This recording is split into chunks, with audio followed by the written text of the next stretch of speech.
जय सोमनाथ। मैं हूं डॉक्टर मेश्वानिया। स्वागत है हमारे यूट्यूब चैनल में।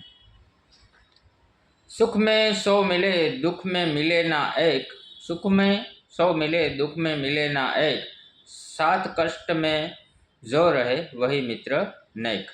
आज हम बात करेंगे हरस मसा पखंदर के बारे में। तो पहले तो हमें ये जानना चाहिए कि पाइल्स होता क्या है। मसा इंटरनल स्पाइस और दूसरा प्रकार एक्सटर्नल होता है। हरस यानी इंटरनल फीचर, सबका कारण एक ही है। क्या है, कैसे होता है? किसी को टॉयलेट में ब्लड पड़ता है, बहुत जलन होती है, बहुत कष्टदायी पेन होता है। तो इनका एक ही कारण है। पहले तो जिसको है उसको क्या करना चाहिए? उसको पहले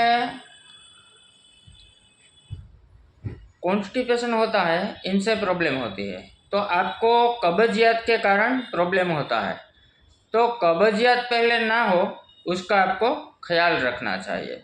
तो कब्जियत किन चीज़ से होती है? एप्पल खाने से होती है, कटहल खाने से होती है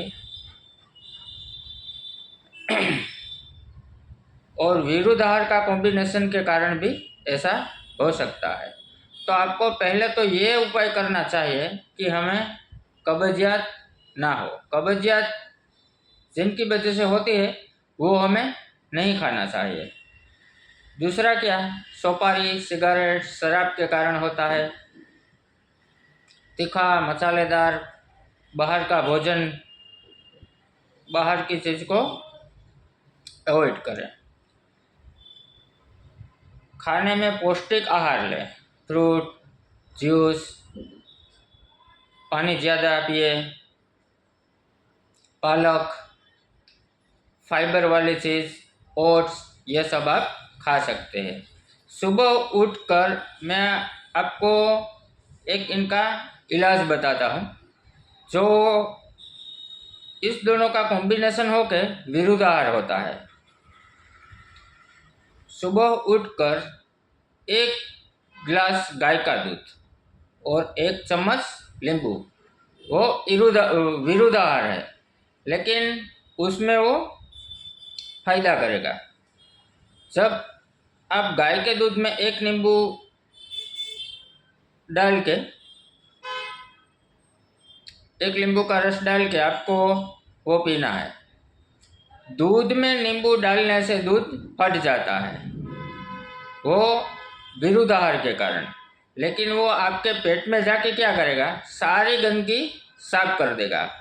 जो अंतर में मल, चर्बी, वो सब है, इनके कारण हमें हरस, मसा ये होता है। कभी कभी लोग कब्जियत के लिए क्या लेते हैं, फाकी लेते हैं, कोई पाउडर लेते हैं। उसमें पहला कंटेंट आता है सोना। सोना कंटेंट से क्या होगा, वो कंटेंट आपको, आप कब्जियत के लिए लेते हैं तो जो सोना कंटेंट है वो उनसे आपको बार बार सुख का महसूस होगा, यानी हीट आपको आएगी। तो ये हमें नहीं लेना चाहिए।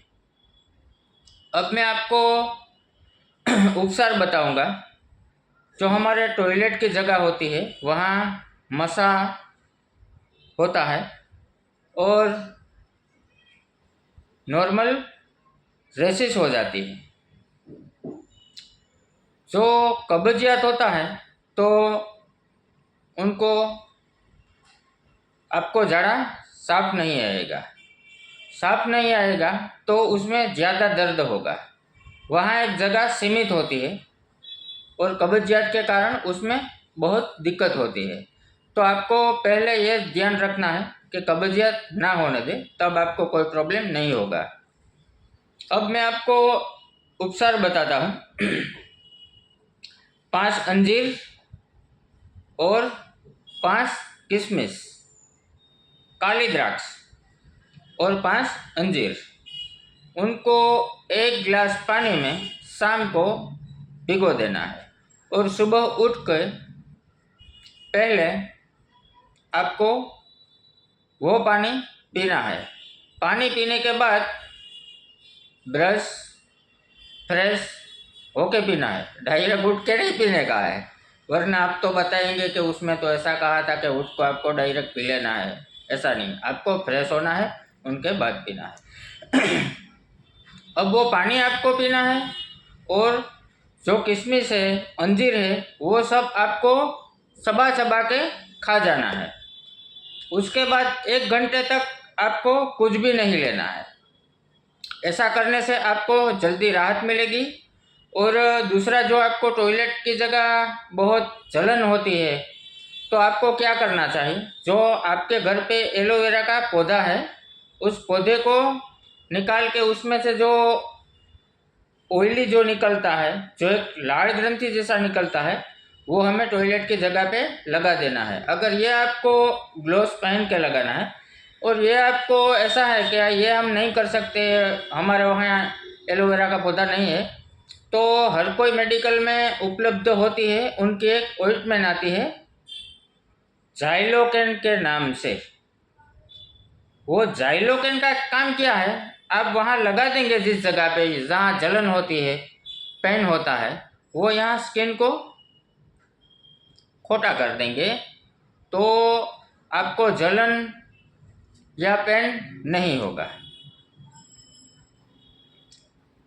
अब हमें क्या करना चाहिए, गौ माता का दूध अमृत समान है। वो उनका दही, उनका घी और दूध, वो आपको ठीक कर देगा।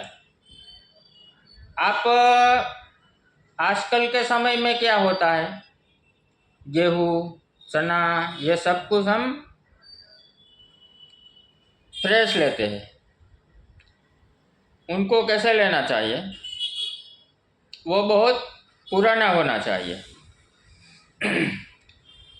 कठोल, मग, उड़द, चावल, कोई भी कठोल पुराना होना चाहिए। गेहूँ, बाजरी, ज्वार, मिलेट, कम से कम ये 2 से 3 साल पुराना होना चाहिए। इनका बेनिफिट बहुत बढ़िया रहता है। तो उसका प्रयोग करें खाने में। अब आपको ताम्र का पात्र लेना है, इतना बड़ा ताम्र का पात्र लेना है, और उसमें शाम को पानी भर देना है। फिर आपको दूसरे दिन सुबह उठ के ये पानी पीना है। सारा दिन ताम्र के पात्र में शाम को डाला हुआ पानी आपको दूसरे दिन सुबह से लेकर शाम तक आपको वही पानी पीना है, और ये आपको रोज करने का है। उनसे आपकी कई बीमारियां खत्म हो जाती है, कब्जियत नहीं रहती, एसिडिटी नहीं होती, पेट वायु नहीं होता, हरस मसा, ये ऐसा कुछ नहीं होगा। आप एकदम अप टू डेट रहेंगे। अब तकेदारी क्या रखें, फ्रिज का पानी, मैदे के चिप्स और बाहर का भोजन, ये हमें बंद करना चाहिए। मैं बार बार गाय का दूध पीने के लिए क्यों कहता हूँ, गाय का दूध, गाय का दही और गाय का घी सबसे बढ़िया है। मैं एक एग्जाम्पल देता हूँ आपको, गौ माता का ही दूध पियो। गाय ने एक बच्चे को जन्म दिया और एक बच्चे को भैंस ने जन्म दिया। अब 3 महीने के होने के बाद दोनों को पास में रखेंगे, दोनों को एक साथ छोड़ेंगे। कब छोड़ना है, जब उसका दूध पीने का टाइम होता है तब। दोनों को कम से कम 100-200 किलोमीटर दूर रखना है उनकी माता से, फिर दोनों को एक साथ छोड़ना है। अब गाय के दूध में कितनी ताकत है, वो उनका बच्चा बताएगा, और भैंस के दूध में कितनी ताकत है वो भी उनका बच्चा बताएगा।